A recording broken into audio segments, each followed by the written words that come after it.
Brad Blazer, so excited to have you on the show today. Thank you so much for joining us. I'm your host, Pierre Rogers of the There Is No Try podcast. And today we are very lucky to have the famous Brad Blazer on here. Brad, thank you for being on the show. Yeah, it's great to join you this afternoon, Pierre. It's great. Thank you. So tell me, for the few people out there of our audience that don't know you, give me one or two things that people would know you for. There's probably two or three that people know me for. I'd say the first really is the concept or the philosophy which we have actually trademarked, and it's called the art of beliefology. It's a fairly simple concept to grasp, and it simply means that if you're willing to change your habits, your change in habits will change your beliefs, and by changing your beliefs, you can dramatically transform your future. The other thing that a lot of people know me for are the books I've written. I've recently written two books. The first one came out last year. It's called On the Wings of Eagles, Learning to Soar in Life. And it's really a compilation of the messages and stories that I've learned from other big time thought leaders that I've been around, like Magic Johnson, Rudy Rudiger, Kevin O'Leary, Fran Tarkenton, Joe Namath. Their habits and their beliefs I found were very different than most other people's. The second book is called Put Some Thrive in Your Hive, and it's really a book for managers and leaders sharing how to build a culture of performance and how to unlock potential in any organization. So those really are kind of the two or three things that I would think most people probably know me for if they've been following me or they go to our website. That's fantastic. So normally in this part of the podcast, we kind of get into your background a little bit, but I'm a little bit obsessed with Shark Tank. So I would love to know any about Kevin O'Leary. Also, he's a Boston guy. I'm a Boston guy. So there's similarities there. I think I'm a little nicer than him, but I'd love to know what what your thoughts were with interviewing him and working with Kevin. Yeah, Kevin, I've actually heard from a couple of times. And, it's funny. He comes across, obviously, on Shark Tank as this really harsh individual. In reality, he's a very, very nice guy. Once you sit down and you either hear him as a keynote or you just get to know him as a person. He's very, very keen, has tremendous entrepreneurial and tremendous business sense. But I think like a lot of entrepreneurs really looks at things through what I would call an optic lens. He always is looking for the downside and does a tremendous amount of due diligence, which probably is one of the reasons he's been so successful as an entrepreneur and as a shark. Yeah, absolutely. He's also obsessed with wine. And so, Yes.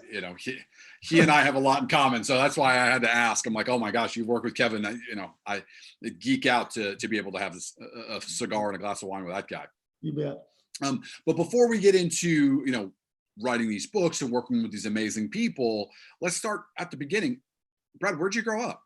Yeah, so I grew up, Pierre, in what I would call kind of a middle-class family. I had three other siblings, a brother and two sisters. My dad, was an executive. He worked either as an accountant in the real estate industry or as the chief financial officer for a couple of real estate development firms. And then as my siblings and I grew older, my mom went to work as a realtor. So, growing up in a middle-class family, certainly not a family of affluence, I really saw what I would call a solid work ethic between both my father and my mother. When I was going off to college, my ambitions initially were to study architecture. I was very gifted and creative, always making, models airplanes, model automobiles, like a lot of, kids do my age when I was, a teen. And while I was in college, kind of got sidetracked. I ended up actually going to work for a small oil company in Austin, Texas, while I was attending the University of Texas there. And the role I was playing really was to get on the phone and to reach out, contact high net worth accredited investors to see if they would have an interest investing alongside us. Got really, really good at sales, got really, really good at closing. And that ultimately led to me at the age of 23, starting my own company. And so while most of my friends were graduating from school alongside me and, going off and getting their first job, I was actually the founder and CEO of a small oil company. We were raising millions of dollars a month, and we were drilling for oil and natural gas in, Texas, Oklahoma, Louisiana. Wow. Things are blowing and going. Had a nice sports car, had a nice home, met a beautiful young lady that I made my wife. And then in the late, I guess, 1980s, early 90s, two things happened that just dramatically impacted my life. One was just a complete collapse in oil prices at the time. And then the second, of course, was the Tax Reform Act in the late 1980s that took away the incentives for investment capital. Right. And so I made a decision, and that decision was to basically dissolve the business because I didn't want to run the risk of going bankrupt or putting all of my personal net worth back into it to keep it afloat. And so as I tell the story, over the course of about a year, I slowly just consolidated to the extent one day we just no longer existed. And, never had to file for bankruptcy, but really just did it properly, closed the doors, gave severance to the employees where severance was due, and then took about a year off, really to do a lot of soul searching. It was Sure. probably a very low point in my life. It was kind of a turning point for me because, here I was, a guy that dropped out of college to start my business. So I went back to school, changed majors, studied finance, and came out about 2 years later with honors, interviewing for jobs like anybody else. And Hmm. got to a point basically where I just said, here I am interviewing for jobs where people want to pay me over the course of a year what I used to make inside of 2 to 3 months. And so I did something, that most people will never do. And it's a shame. But I sat down one night and I really just kind of put my head between my hands and I said, what's my hard skill? What's the one thing that Brad Blazer is really good at Yep. that people would be willing to pay me a lot of money for? And what I realized, Pierre, was I was really good at closing people and raising capital. And so I entered the financial services industry, basically representing people that needed access to capital, like real estate entrepreneurs, oil and gas companies, et cetera. And over the last 20 years, I've raised about $2 billion, through my efforts and the efforts of sales teams I've organized and put together. And still do that as a consultant nowadays, but really the bulk of my days now are spent coaching, training, consulting, and also, of course, writing, really adding value to people that are looking for more in life or looking for somebody to mentor them to kind of get them unstuck and essentially get them to that next level. Okay. There's so much to unpack there. I love this. The oil and nat gas industry completely imploded there for a moment. All Yes. right, let's go back to that. So some people, you might be having a little PTSD given what's happening to oil right now, right? So for those of you who are, stuck in a hole somewhere, oil effectively went negative in terms Yep. of pricing. And how that can happen is oil is produced, obviously they pump it out of the ground. And once they pump it out of the ground, they got to put it somewhere. Well, no one is consuming oil at the rate that they used to consume oil. So now they got to put it into storage. And they can't stop pumping oil or cap these oil wells because once you cap them, that's Yep. it. You can't tap back into them. So you Right. got to keep them going. And you got to pay for that storage of all that oil you're putting out. Well, oil storage is like anything else, supply and demand.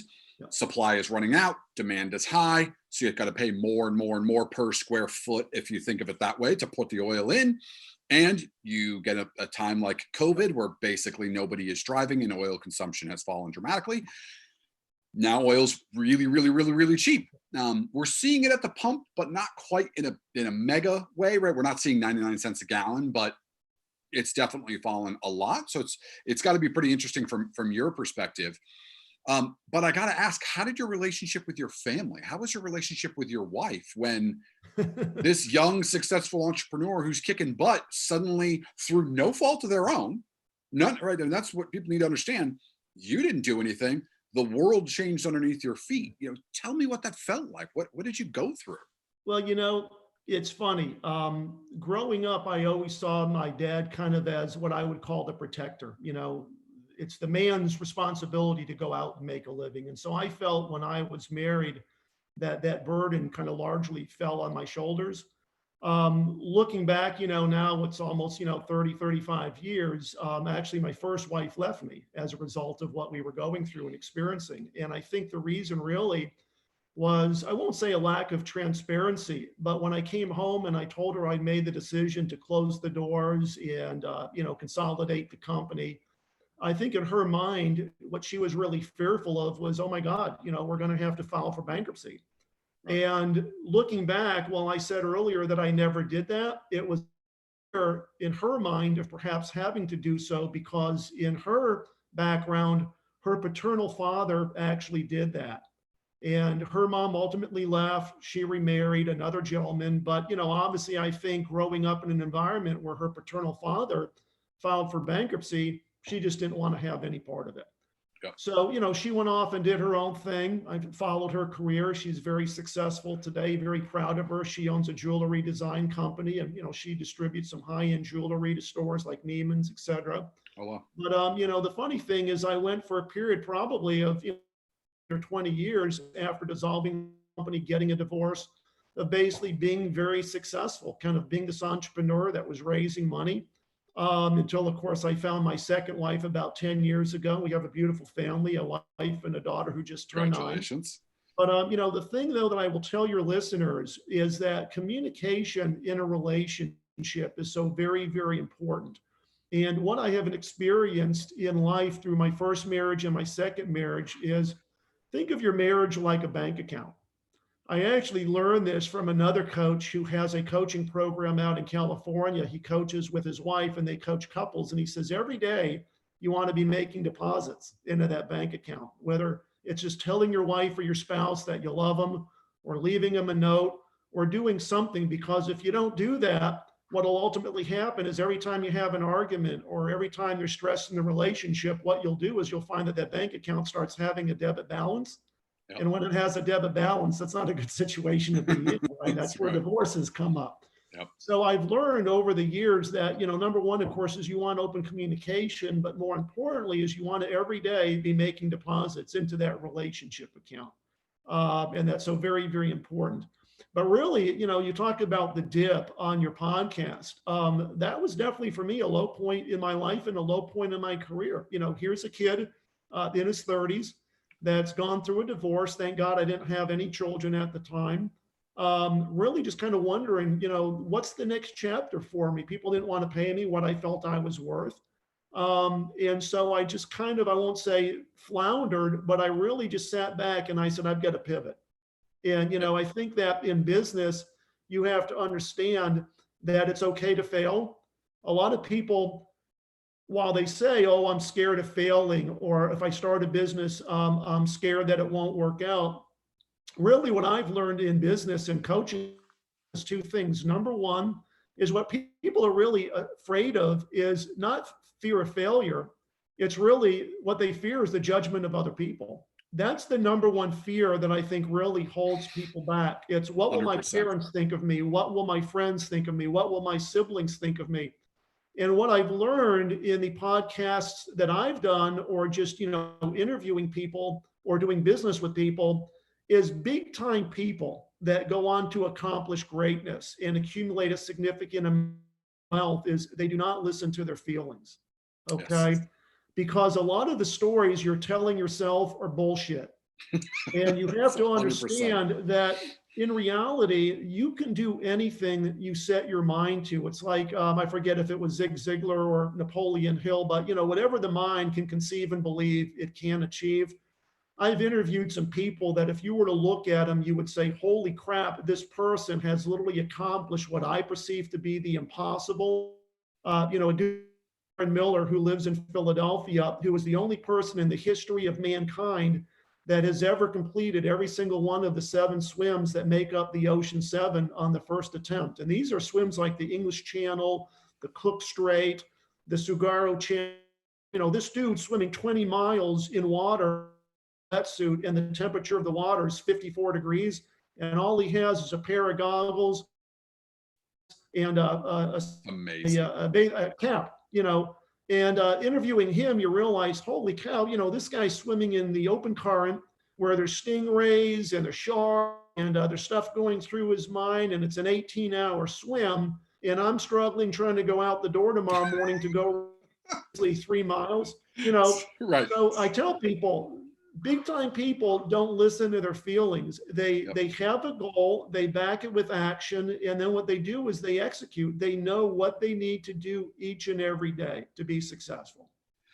Yeah, yeah, I mean, those are such true words. And a big part of why we focus on the dip on this show Yeah, is to coax out what I call these truth isms, right? And yeah, these are universal truths that apply to everyone, no matter what their background. And we've had amazing guests on here from former Navy SEALs and authors, rappers, actors, you name it, people who have achieved greatness. yeah.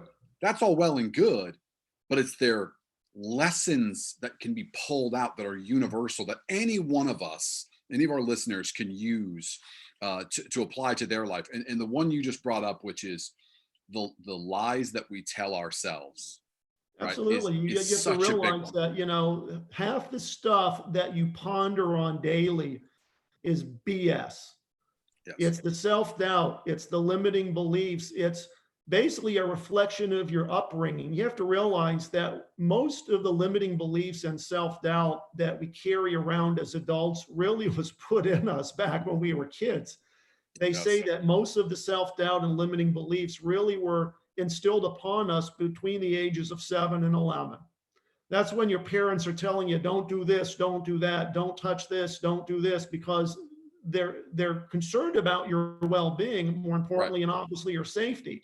Right. And you hear that over time, and after a while, it just gets ingrained in your mind, and you're like, okay, well, I shouldn't be doing that, or I shouldn't be doing this. And so, Sure. as an adult, you start having those thoughts as well. When in reality, it's simply a matter of just making concrete goals, putting them in writing, and then figuring out what actions do I need to take to convert those goals into reality, whether it's starting a business, whether it's doing something physical, whether it's doing something, that's monumental in life. I always Mhm. tell people it starts with writing them down on paper so you can actually focus on them.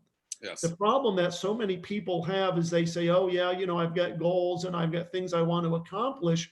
But in reality, as Mark Cuban would say, there's a big difference between being a entrepreneur and being an entrepreneur. And until you take action, all the coaching, all the reading, all the listening to these podcasts, it's not going to do any good. Right. People always say to me, well, explain to me how the coaching process works.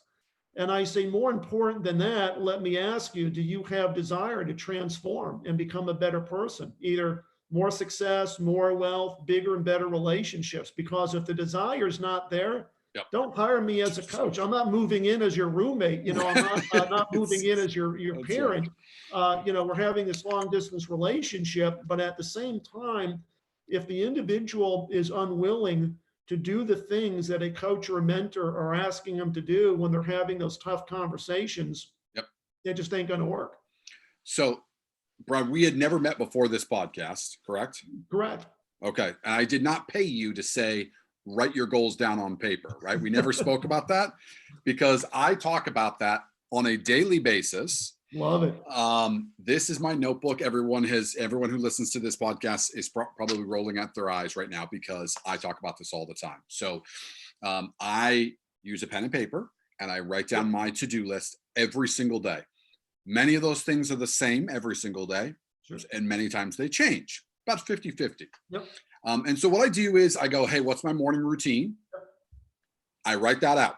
So for me, my morning routine is I wake up at 6, I make my coffee, I learn a foreign language for half an hour or so. I read a minimum of 5 pages in a nonfiction book. Typically for me, I'm a business and marketing person, so that's what I tend to gravitate towards. Then I work out. So I usually go for a run or some sort of other PT. That doesn't change 5 days a week. That's exactly how it is, Monday through Friday, full stop. Then after that, I look at what I didn't get accomplished yesterday and I rewrite it. It's a way of sort of paying respect to what I need to accomplish in that day. It also helps me reprioritize things, right? Because things have shifted, changed, added, whatever. I've gotten feedback on some of those items. Sure. And that happens day after day after day after day.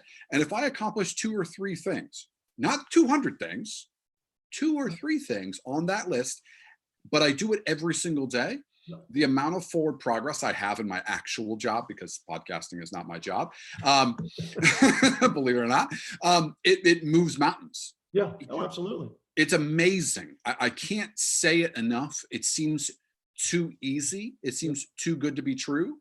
But the reality is that most people listening to this lack the desire to actually pick up a pen and paper and do it not one day, not 2 good days, but if you want to be strong and you want to have a six pack, you got to work out and diet every day, not twice, not one time, right?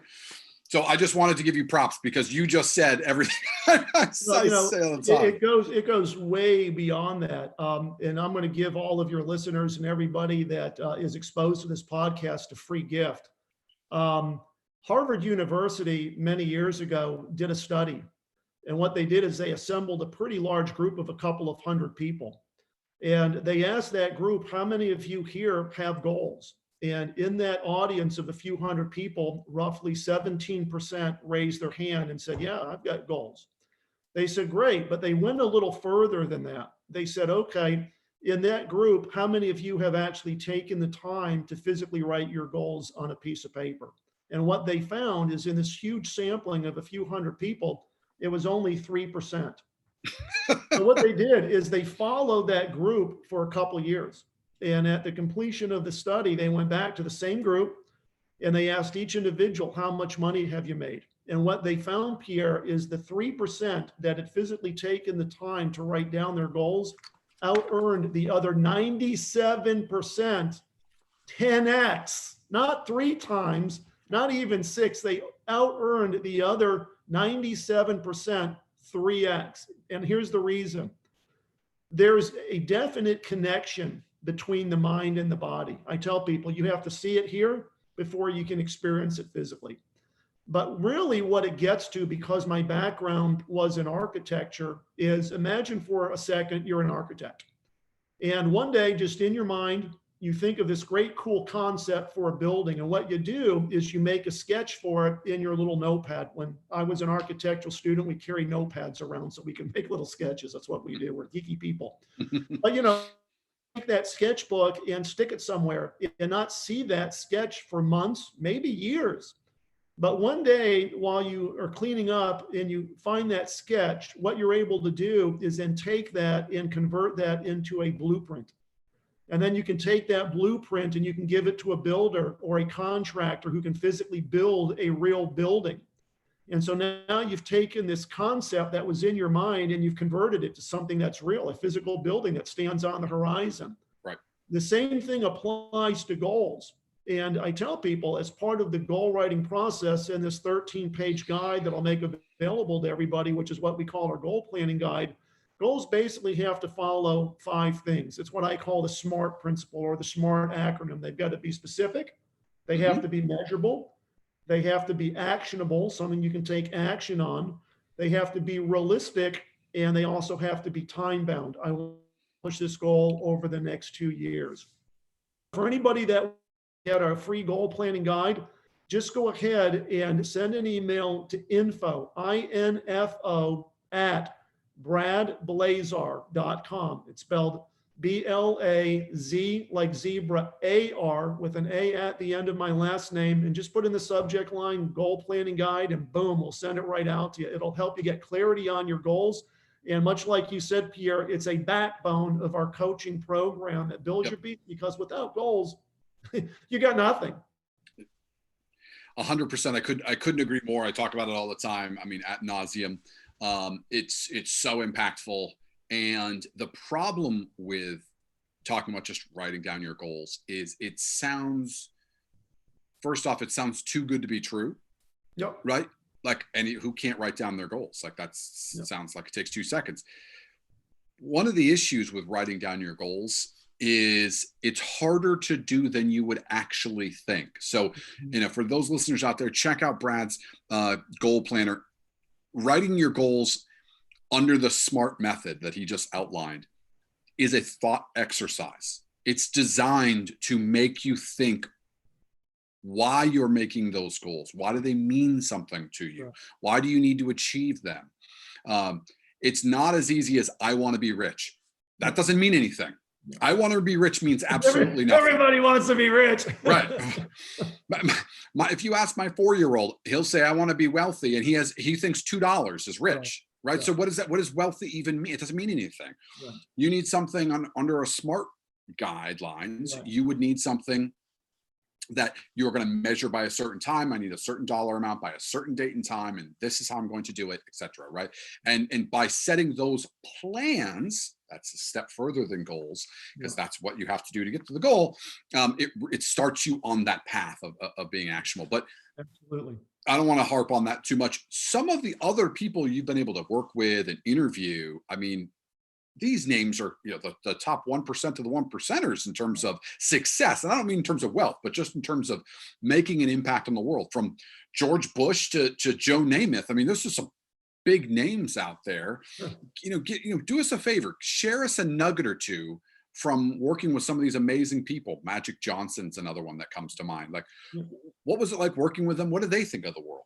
Well, I'll share a story that Joe Namath shared with me. And this was kind of a big wake up call for Joe Namath in his career, as a young quarterback, and certainly arguably, one of the best of the best. He obviously predicted the win of the Super Bowl.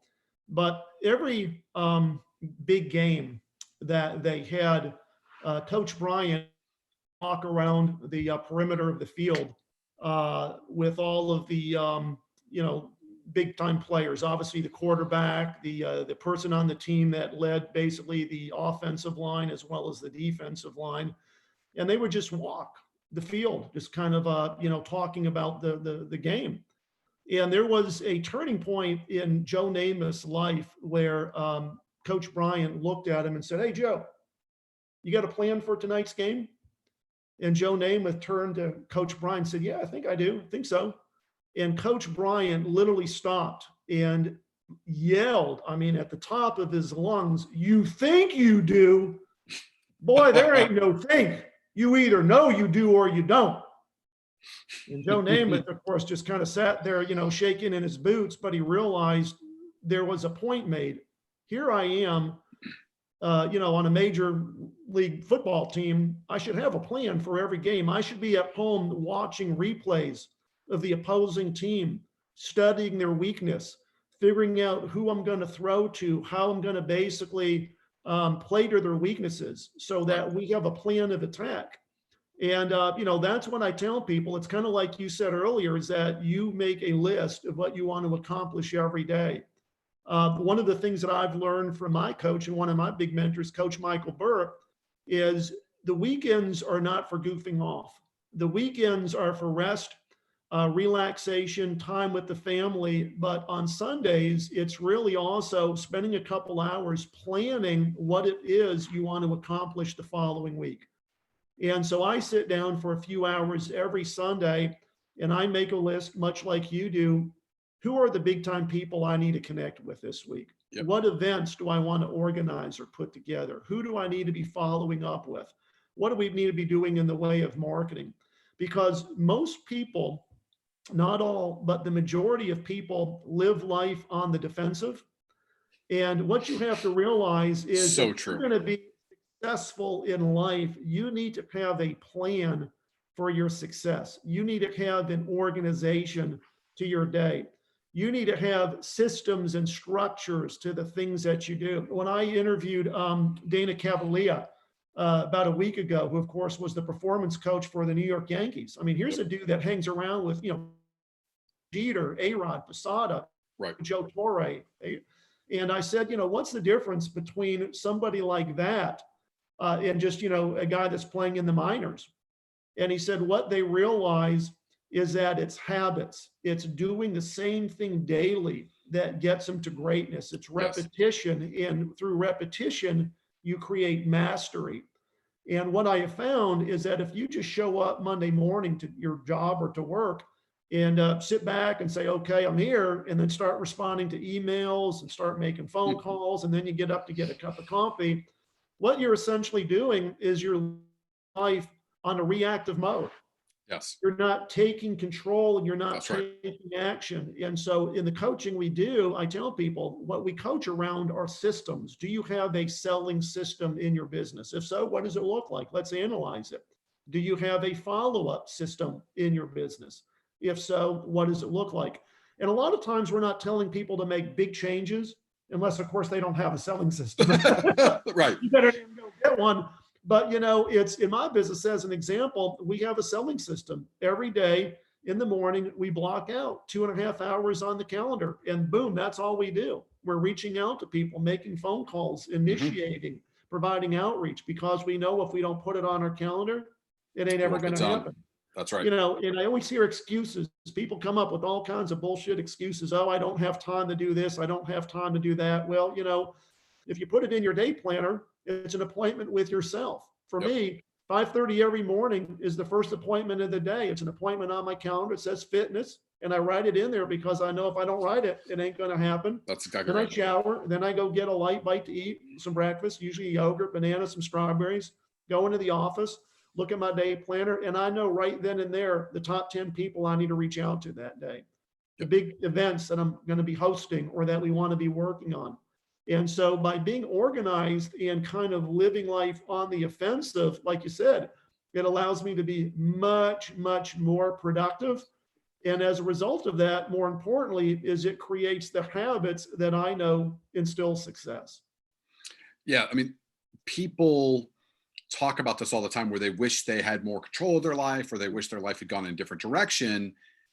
And then they show up every day and allow emails to come in and Yeah, phone calls to come in and needs and wants of other people to come in, because what they haven't done is given themselves an opportunity to direct their own life. correct. And listen, guys, this isn't a bunch of woo woo like burn some sage and rub some crystals together crap. This is literally planning the Yeah. direction of your life.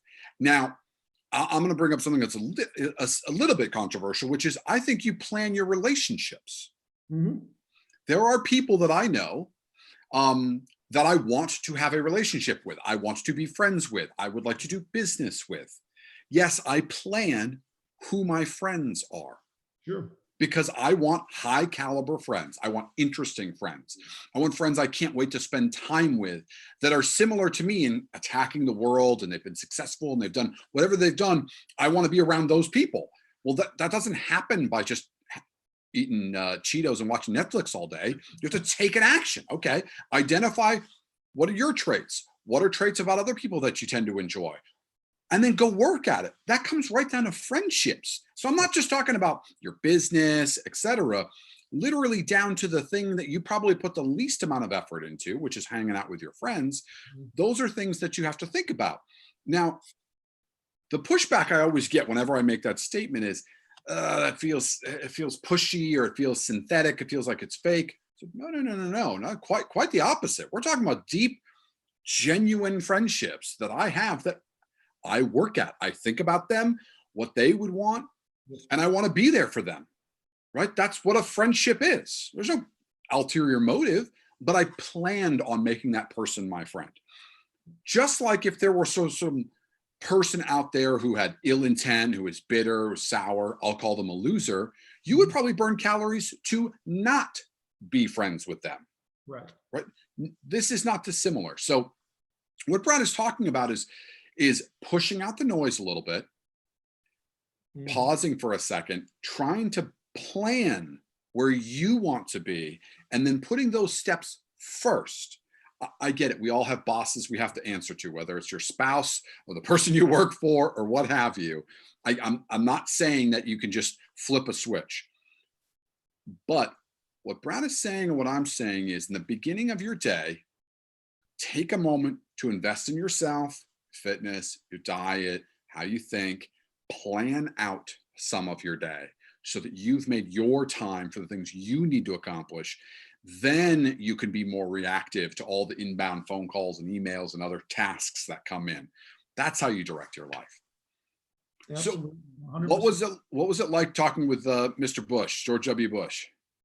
George Bush is a very interesting individual. What a lot of people don't know about him is today, of course, post presidency, he's actually quite a talented artist, and Yes, yes. spent a good considerable amount of his time, painting, Anything. creating art, and things like that. You know, Here's the thing that I'll tell you about George Bush. Is to be elected obviously president of the United States, the highest office on planet earth, is certainly an honor, and many people get elected into presidency. And, yeah, there's challenges, et cetera, et cetera. But what George Bush said when 9/11 came about, because of course he was the residing president when the planes hit the Trade Center and he received the telephone call, is he said, I realized immediately that moment that my life and that my role as the president of the United States changed in the blink of an eye, because now I was not just the president of the United States. Now I was the president of a country at war with Al Qaeda. And it's the decisions that you have to make that not only shape a nation, but more importantly, shape the world. You Right. know, That's right. what do we do? How do we respond? How do we deploy troops? What resources do we make available to bring peace? And he said, for him, that was a very pivotal point, not only in the role of the president, but also in his role as a humanitarian, because he knew as a result of much of the actions that would be taken out, thousands of people's lives were going to be lost. Hmm. But as we all know, it needed to be done. I mean, here we had this regime, Al Qaeda, that obviously hated America, hated what we stood for. And we had to go basically, with our SEAL team and with all the resources that we deployed and, basically go kick, some Ayatollah Khomeini ass. But really for him, that was a very, very pivotal time in his life. But just a really, really genuine guy. The funny thing, of course, when he was in office, a lot of people kind of poked fun at him. The Bush, oh, is he really an educated individual? Hmm. Let me tell you, he's a bright guy. I've got to know, the other Bushes because they're here in Houston. They're Houstonians, much like I am. And just a really great, wonderful family. The individual of all the people really that I've enjoyed kind of connecting with, because I've obviously been around a lot of big time people and interviewed a lot of big people, is probably, I would have to say, probably Matt Johnson, hearing from, Magic Johnson, because number one, he's a legend in the NBA. There's so Good point. many great legends out there. But, when you look at a lot of these athletes that are, many of them, in their 20s that come into, millions, and in many cases, tens of millions of dollars. Right. Do they have the ability to stay with the NBA and have, quote, a long career where they're looked up to kind of like a Michael Jordan or, a Wilt Chamberlain, or do they kind of, crash and burn where they have a couple of years of success, not to Right. point any names of people, but, a good example, someone like a Dennis Rodman, who, certainly was probably one of the best rebounders in the NBA at the Yep. time he played. And now, obviously you don't hear about the dude anymore. And so it's really just kind of the mindset of a champion, but more importantly, it's being a champion both on and off the field. And so you kind of carry that swagger, you carry that chip on the shoulder with you kind of everywhere you go. Yep.